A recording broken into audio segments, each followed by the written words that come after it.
For 11 years, we have politely but firmly vented our long-held suspicions and frustrations with the process that has raised most of this neighborhood and relocated many of its local residents.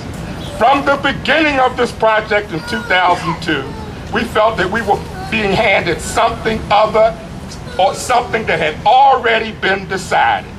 For years now, we have been in negotiations with various stakeholders involved, trying to work out an amicable solution to our concerns. Today, we are assembling for a very important announcement. The East Side leadership team, your elected officials, stand in solidarity to announce that we give East Baltimore Development, EBDI, a vote of no confidence. And hereby request the suspension of all prior agreements, covenants, and most of all construction, housing, and commercial for the future until our goals are met.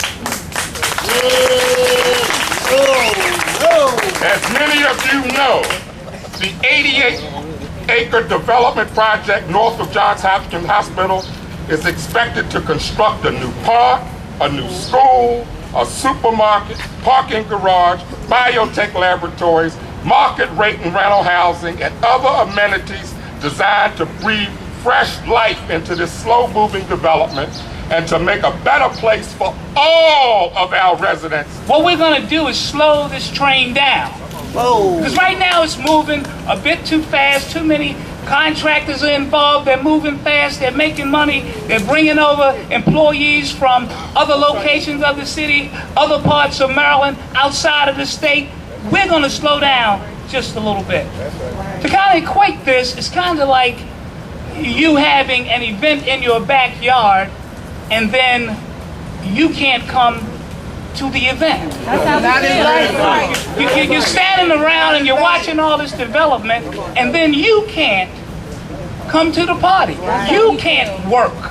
You have families to feed. The business is here in the same light. They can't even get a contract.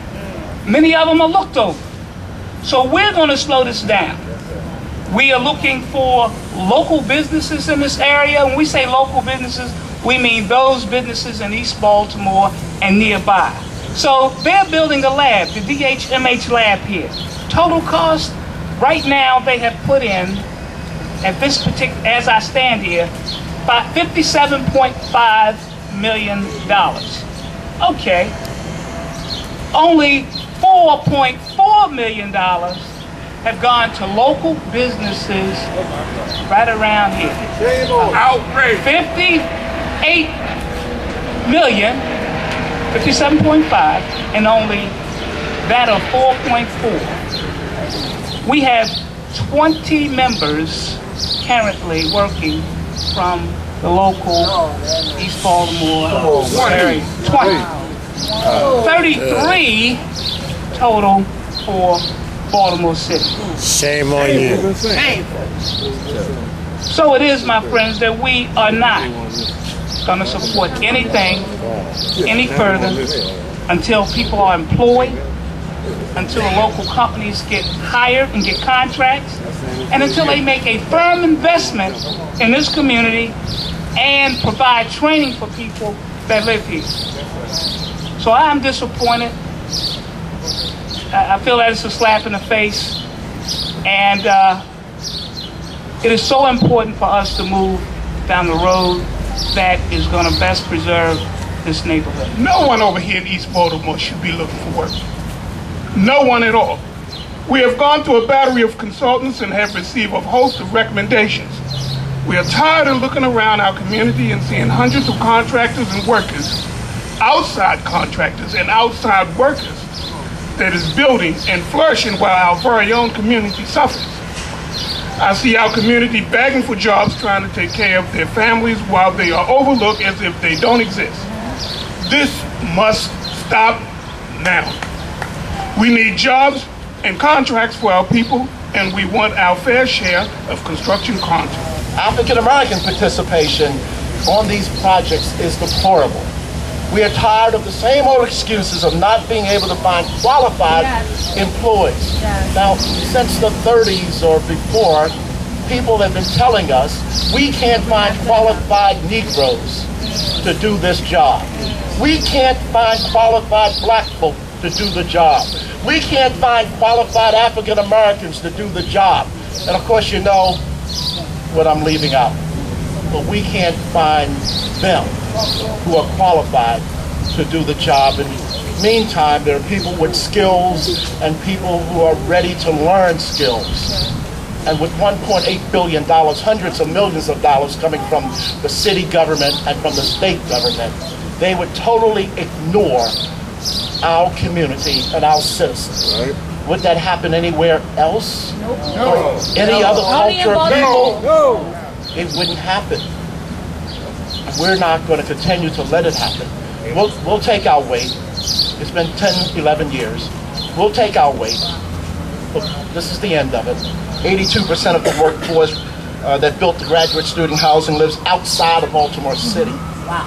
82% outside of Baltimore City. Only 7.77% are from East Baltimore. Oh, man. Only 7.77%. The Maryland Public Health Lab, which is being excavated as we speak, 50% of that project has already been awarded. The African American participation so far is 2.35% in East Baltimore. 2.35% on the East Baltimore, and another 1.5% from beyond East Baltimore, including outside of East Baltimore. That EBDI and its stakeholders not only have breached the public trust, but have reneged on their promise to work in concert with the community and its elected officials to craft a world-class neighborhood for the people and by the people. Instead, we see developers who have no ties but certain financial interests to the community come in and destroy a neighborhood of homeowners, relocate and excavate their properties without any intention of sharing the wealth, resources, or opportunities with the people they were supposed to serve. Therefore, effective immediately, we're halting all agreements moving forward. In other words, folks, with plain English, we're calling to shut this down. To stop awarding contracts, to stop building any more buildings in this community, to stop everything. It's been 11 years, and in each project, the community was supposed to be awarded a financial piece of every contract. In 11 years, the community has received 0% of any contract in 11 years, and we have right here, signed by now Governor Martin O'Malley, the presidents of Johns Hopkins, and the president of EBDI, that money would be returned to the citizens of East Baltimore on every project. It has never transpired. No more building, no more hiring. And someone could say, you mean no more hiring black folk? They ain't hiring no black folk now. Okay. So no more hiring, no more approval of PUD amendments, zoning ordinance, any of that stuff.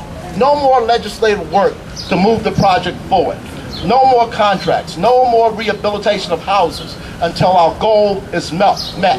We're also going to join on the suit of Arnold Jolivet and others. We're going to become a party to the suit that says to shut down the construction of the Department of Health and Mental Hygiene building.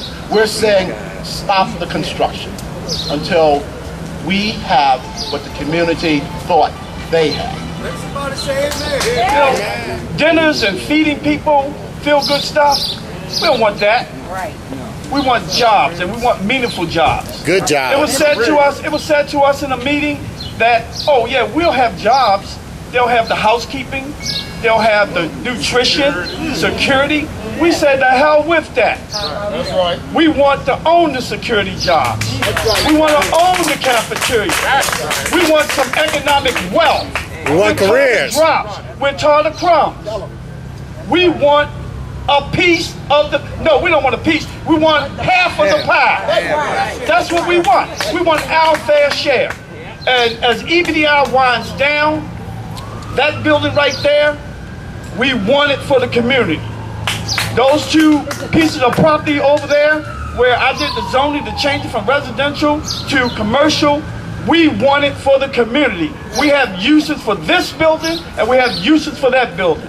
This is going to be a building where the community can come and get the job training opportunities that EBDI and the contractor said that they cannot get. We're sick and tired of being sick and tired. And we're going to shut EBDI down today. Thank you.